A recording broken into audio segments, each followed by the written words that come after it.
Welcome to our channel Education Adda. Friends, today we're going to start exercise 8.1 question number 1. So let's start with their statement. लिखा है in a triangle ABC right angle at B. In triangle ABC एक triangle बनानी पड़ेगी और right angle at B. तो right angle eight B और उसमें ए भी गिवन है बी सी भी गिवन है। तो आपको डिटरमाइन करना है, नहीं पता लगाना है कि शाइन ए और कॉस ए की वैल्यू क्या आएगी, शाइन सी और कॉस ए की वैल्यू क्या आएगी। तो सबसे पहले अच्छे से समझेंगे, एक ट्राइंगल है ए बी सी बनाना है और ए बी सी कौन सी है, राइट एंगल ट्राइंगल। तो हम क्या करेंगे, एक राइट एंगल ट्राइंगल बनाएंगे। जैसे हमने एक राइट एंगल ट्राइंगल बना दिया, उसमें लिखा है राइट एंगल एट बी। अच्छे से ये पढ़ेंगे, राइट एंगल एट बी का मतलब होता है कि जो ये 90 डिग्री वाला है ये बी है। अब जैसे मुझे पता है क्लॉकवाइज करना होता है, तो ए को ऊपर लिखिए, सी को इधर लिख दीजिए। ये क्लॉकवाइज ही तो हो गया, ए बी सी। और हमें ए बी भी गिवन है, बी सी भी गिवन है। ए बी कितना है, ए बी है आपका 24 और बी सी कितना गिवन है 7। तो ये हो गया 7। अब मुझे पता है कि किसी भी राइट एंगल ट्राइंगल में जब भी दो साइड गिवन होती है तो हमें तीसरी साइड निकालनी पड़ती है। और तीसरी साइड निकालने के लिए एक फॉर्मूला लगता है, वो है पाइथागोरस थ्योरम। तो आपको लिखना पड़ेगा बाई पाइथागोरस थ्योरम। अब पाइथागोरस थ्योरम होता क्या है, हमें पता है कि H square is equal to होता है P square plus B square. अब एच तो हमें निकालना है ना, ये तो हाइपोटेन्यूज चाहिए, तो जो चाहिए होता है उसको कॉपी करा जाता है। परपेंडिकुलर कितना है हमारे पास 24, तो 24 का हो जाएगा स्क्वायर। बेस है 7 तो हो जाएगा 7 का स्क्वायर। अब मुझे पता है कि 24 का स्क्वायर होता है 576, 7 का स्क्वायर होता है 49। अब इन दोनों को जैसे ही आप ऐड करो आ जाएगा 625। अब स्क्वायर हटता है तो क्या लगता है, अंडर रूट। तो एच इज इक्वल टू हो जाएगा अंडर रूट 625। तो इस तरह से जो हमारा जो हाइपोटेन्यूज आया है वो आया है अंडर 625। लेकिन इस 625 किसका परफेक्ट स्क्वायर होता है, वो होता है 25 का।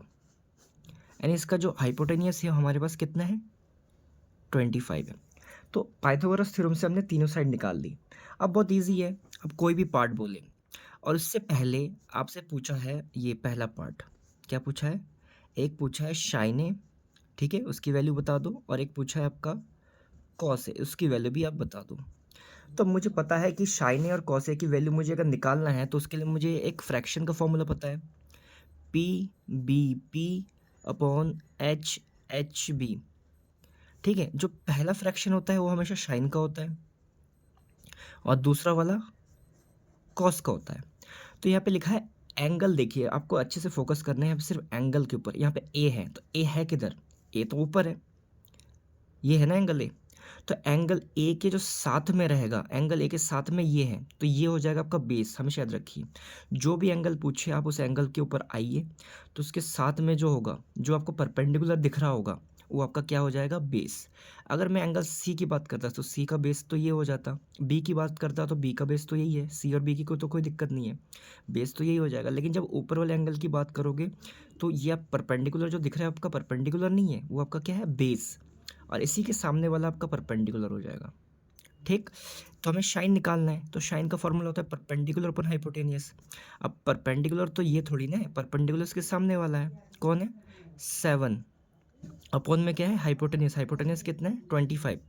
तो नीचे आ गया ये 25, तो इसका आंसर हो गया 7/25।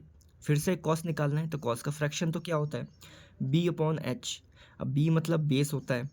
अब बेस आपका कौन सा हो जाएगा, बेस आपका 24 है, क्योंकि जो परपेंडिकुलर दिख रहा है आपको वो बेस है 24, अपॉन में आपका क्या है, हाइपोटेन्यूज क्या है, 25।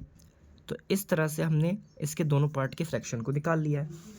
लेकिन हमें और एक पार्ट भी पूछा है जिसमें उसने एंगल चेंज कर दिया है। वो एंगल क्या है, अब है एंगल है शाइन सी पूछा है आपसे, और एक पूछा है एंगल कॉस सी। तो ये दो एंगल आपसे पूछा है। अब अच्छे से फोकस करेंगे आप, एंगल आपका कहाँ पे है, यहाँ पे है एंगल। तो इसके जो साथ वाला है, जो एंगल के साथ वाला, ये आपका बेस है। अब तो इसमें कोई दिक्कत नहीं है। नीचे वाले बी की बात करें या सी की बात करें, या नीचे जब भी आपके बेस की बात करें, तो बेस तो यही रहेगा, परपेंडिकुलर और हाइपोटेन्यूज में कोई दिक्कत नहीं आएगी। लेकिन जब एंगल ऊपर होगा, जब एंगल ऊपर होगा तो उसके साथ वाला आपका बेस हो जाएगा, जो आपको परपेंडिकुलर दिख रहा है, और जो आपको बेस दिख रहा है वो परपेंडिकुलर हो जाएगा। खाली उल्टा करना है बस।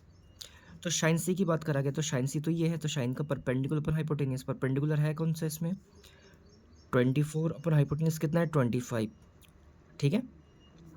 ऐसे ही आपसे कॉस सी पूछा है, तो कॉस सी भी वही सेम ही है, कॉस का है बेस अपन हाइपोटेनियस, बेस कितना है 7 अपन हाइपोटेनियस कितना है 25। तो आई होप आपको ये समझ में आ गया होगा कि किस तरह से हमें इसके सॉल्यूशन को निकालना था, कैसे फाइंड करना था।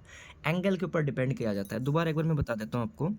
जैसे एक राइट एंगल ट्रायंगल हमने बनाया था, राइट एंगल ट्रायंगल हमने बनाया, तो उसमें सबसे वैल्यू सारी वैल्यू लिख ली है 24 24, अब 7, इसमें था ये बी, ये था आपका सी, ये था ए।